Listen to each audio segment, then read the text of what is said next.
తెలంగాణలో కాంగ్రెస్ పార్టీ అధికారంలోకి వచ్చి ఏడాది పూర్తయింది. ఏడాది పాలనలో 6 గ్యారంటీల్లో కొన్నింటిని ఇప్పటికే అమలు చేసింది. ఈ నెల 26వ తేదీన మరో 4 గ్యారంటీలను సీఎం రేవంత్ రెడ్డి ప్రారంభించారు. దాంతో కాంగ్రెస్ పార్టీ అధికారిక ట్విట్టర్ ఖాతాలో పెట్టిన ఓ పోస్ట్ ఇప్పుడు అధికార పార్టీని ఇరుకున పడేసింది. రాష్ట్రంలో ఫామ్ హౌస్ కావాలా, ప్రజల వద్దకు పాలన కావాలా అంటూ పోల్ నిర్వహించారు. ఈ పోల్లో అధికార పార్టీకి నెటిజన్లు దిమ్మ తిరిగే షాక్ ఇచ్చారు. కాంగ్రెస్ కు వ్యతిరేకంగా మెజార్టీ సభ్యులు ఫామ్ హౌస్ పాలన కావాలని చెప్పడంతో అధికార పార్టీ నేతలు తలలు పట్టుకుంటున్నట్టు తెలుస్తోంది.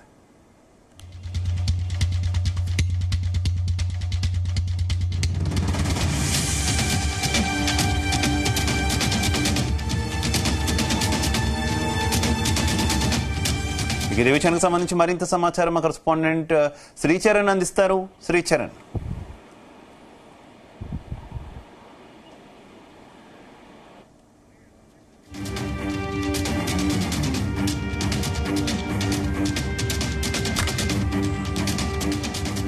తెలంగాణలో కాంగ్రెస్ పార్టీ అధికారంలోకి వచ్చి ఏడాది పూర్తయింది.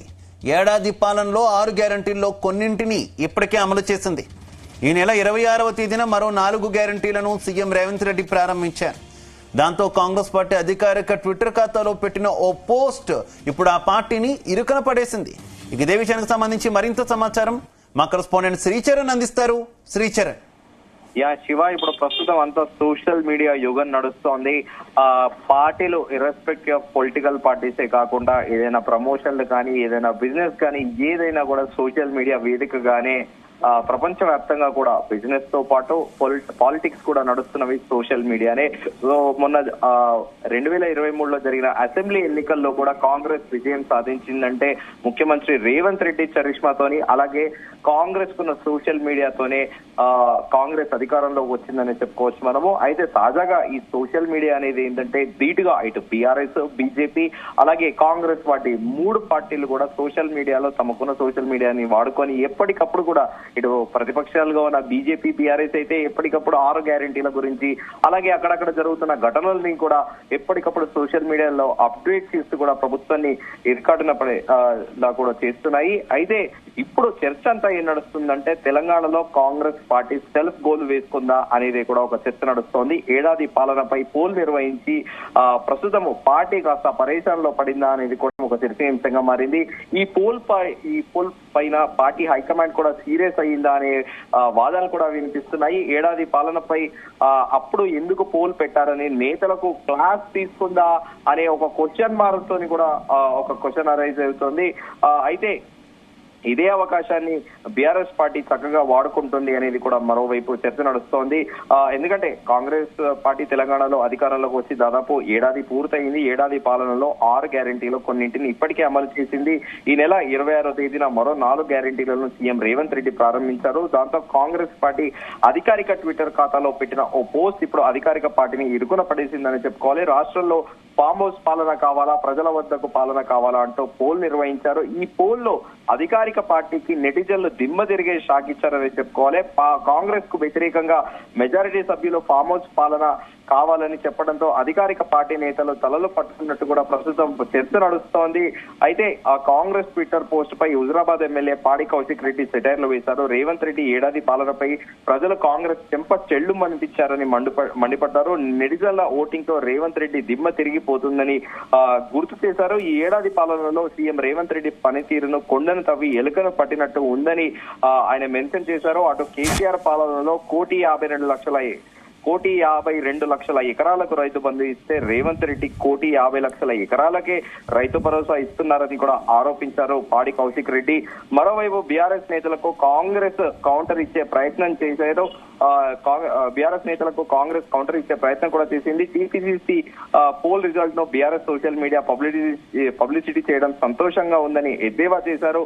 బీఆర్ఎస్ అసలు రూపం తెలుసుకోవడం కోసమే తాము ఈ పోల్ పెట్టామని కూడా ప్రస్తావించారు. ఈ పోల్ ద్వారా బీఆర్ఎస్ సోషల్ మీడియా తప్పుడు ప్రచారం ప్రజలకు తెలిసిపోయిందని ఆయన వెల్లడించారు. బీఆర్ఎస్ సోషల్ మీడియా అమెరికా నుండి నడుస్తుందని కూడా ఆయన ఎద్దేవా చేశారు. బ్రాడ్ యూజర్స్ తో ఫామ్ హౌస్ బ్రాడ్ యూజర్స్ తో ఫామ్ హౌస్ పాలన కావాలని ట్యాగ్ చేశారు. కేవలం పరిపాలన విధానం గురించి పోల్ చేశామని కూడా ఆయన అన్నారు. అయితే శ్రీచరణ్ కాంగ్రెస్ కౌంటర్ ఇస్తూ మన్నే సతీష్ కుమార్ మాట్లాడిన వ్యాఖ్యలు కొంత పబ్లిక్ ఏ రకంగా అర్థం చేసుకోగలరని అనుకోవచ్చు. ఎందుకంటే మొత్తం సోషల్ మీడియా అంతా డబ్బులు ఇచ్చి నడిపిస్తున్నారు, అందులో భాగంగానే ఈ రకమైనటువంటిది ఇదంతా కూడా జరిగింది, మేము కావాలని పోల్ పెట్టాం, బీఆర్ఎస్ స్ట్రాటజీలు బయట పెట్టడానికి పెట్టాం అని చెప్పి చేస్తున్నటువంటి ఇదంతా కూడా పబ్లిక్ ఏ రకంగా తీసుకుంటున్నారు? డెఫినెట్ గా దీనికి ముందు మనం ఒకటి గుర్తు చేసుకోవాలి శివ, ఎన్నికల తర్వాత బీఆర్ఎస్ వర్కింగ్ ప్రెసిడెంట్ కేటీఆర్ కూడా ఇదే అన్నారు. మేము ప్రజలకి ఈ బేసిక్ ఇన్ఫ్రాస్ట్రక్చర్, ఈ మౌలిక సదుపాయాలు కల్పించే బదులు ఒక 30 యూట్యూబ్ ఛానల్ పెట్టుంటే మాకు కూడా సోషల్ మీడియా స్ట్రాంగ్ గా ఉండేది. డెఫినెట్ గా ఆ యూట్యూబ్ ఛానళ్ల ద్వారా మేము కూడా ఎన్నికల్లో గెలిచే వాళ్ళం అంటూ కూడా కీలక వ్యాఖ్యలు చేశాడు BRS working president KTR. So ఈ నేపథ్యంలో సోషల్ మీడియా అనేది ఎంత పవర్ఫుల్ అనేది 2023 అసెంబ్లీ ఎన్నికల్లో మనకి అంటే బాగా ప్రచురణలో కూడా వచ్చింది. అంటే సోషల్ మీడియాని వాడడం కూడా అది ఒక ఆర్ట్ అని కూడా అంటారు. దీనికి మనం చక్కటి ఉదాహరణ కూడా 2009, 10, 11 నుంచి కూడా తీసుకోవాలంటే ఉదాహరణకి ప్రశాంత్ కిషోర్ అనే వ్యక్తి ఇప్పుడు పొలిటికల్ స్ట్రాటజిస్ట్ గా చాలా ఫెమిలియర్ అయ్యాడు. కానీ అప్పట్లో ఆర్కుట్, ట్విట్టర్, ఇప్పుడు ఎక్స్ అంటున్నాము, అప్పట్లో ట్విట్టర్ ఉండేది. ఆ ట్విట్టర్ వేదికగానే ఆ ట్వీట్ల పరంగానే ప్రచారం అనేది ఉండేది. సో అప్పట్లో నరేంద్ర మోదీని ప్రధాని అభ్యర్థిగా బీజేపీ నుండి అభ్యర్థిగా నిలబెట్టడంలో ప్రశాంత్ కిషోర్ అదే ట్విట్టర్ ని వాడుకొని సక్సెస్ అయ్యారని చెప్పాలి. ఆ తర్వాత కూడా ఇన్స్టాగ్రామ్, థ్రెడ్స్ అని ఇలా పలువు కూడా వచ్చాయి. సో ఈ నేపథ్యంలో ఈ సోషల్ మీడియా అనేది చాలా పవర్ఫుల్ గా మారింది. సో మొత్తంగా కాంగ్రెస్ పోల్ పై ఇప్పటి వరకు దాదాపు 70% మంది ఏ ఆప్షన్ పైన క్లిక్ చేశారో, మరో 30% మంది కాంగ్రెస్ వైపు ఓటేశారో. అయితే ట్విట్టర్ పోల్ తో మాత్రం అధికారిక పార్టీలో ఇరకాటంలో పడిందని కూడా గాంధీ భవన్ లో చర్చ జరుగుతుందని ఆఫ్ ద రికార్డ్ మరో స్పెక్యులేటివ్ గా మరోది కూడా నడుస్తోంది. అయితే ఇప్పటికే కొన్ని విషయాల్లో బీఆర్ఎస్ పార్టీకి సరైన కౌంటర్ ఇవ్వలేకపోతున్నామని నేతల్లో ఒక అభిప్రాయం ఉందనేది కూడా, ఇది కూడా ఆఫ్ ద రికార్డ్, ఇది గాసిప్, దీనికి ఎలాంటి అథెంటిసిటీ లేదు. అంటే యూజువల్ గా పాలిటిక్స్ అనేది గాసిప్స్, ఆఫ్ ద రికార్డ్ ఎన్నో మాటలు మాట్లాడుతూ ఉంటారు నేతలు. ఎట్ ది సేమ్ టైమ్ దానికి అథెంటిసిటీ ఉండదు. కాకపోతే ఇదైతే ప్రచారంలో ఉంది. ఎందుకంటే బీఆర్ఎస్ కి కౌంటర్ ఇవ్వలేకపోతున్నాం అనేది కూడా ఓ అభిప్రాయం ఏర్పడింది గాంధీ భవన్ లో నేతల్లో అనేది కూడా ఒక గాసిప్, ఒక ప్రచారంలో ఉంది. ఇలాంటి సమయంలో సొంత పార్టీనే ఇరుకున పెట్టేలా ఈ పోస్టులు ఏంటని హైకమాండ్ పెద్దలు కూడా సీరియస్ అయ్యారనేది కూడా మరోటి ప్రచారంలో ఉంది. ఇప్పటికైనా ఇలాంటి పోస్టులు పెట్టే సమయంలో ఆచితూచి అడుగులు వేయాలని ఢిల్లీ హైకమాండ్ కూడా హెచ్చరించినట్లు కూడా తెలుస్తోంది. సో మొత్తానికి ఫామ్ హౌస్ పాలన కావాలా లేకపోతే ప్రజా పాలన కావాలనేది కూడా ప్రస్తుతం ట్రెండింగ్ లో ఉంది. మరి దీనిపైన పూర్తి స్థాయిలో నిజంగానే బీఆర్ఎస్ పార్టీ ఈ కాంగ్రెస్ సర్వేని, అలాగే కాంగ్రెస్ సోషల్ మీడియాని హైజాక్ చేసిందా నిజంగానే అనేది కూడా ఒక చర్చనీయాంశంగా మారింది. ఎందుకంటే ఎక్స్ వేదికగా ఏదైనా పోస్ట్ చేస్తే కూడా దేశవ్యాప్తంగానే కాదు ప్రపంచవ్యాప్తంగా అందరూ కూడా చూస్తుంటారు. అయితే ప్రతి పార్టీకి ఒక సింపథైజర్స్ ఉంటారు, ఒక పార్టీని అభిమానించే వాళ్ళు ఉంటారు, ప్రజల్లో ఉంటారు, కార్యకర్తలు ఉంటారు, అందరూ కూడా ఉంటారు. సో ఈ నేపథ్యంలో ఈ కాంగ్రెస్ పెట్టిన ఈ ఎక్స్ లో ఈ పోల్ మాత్రం ఇప్పుడు బీఆర్ఎస్ ఒక రకంగా దీన్ని అడ్వాంటేజ్ గా తీసుకుందని అయితే మనం చెప్పుకోవచ్చు Shiva. Okay thank you Sricharan.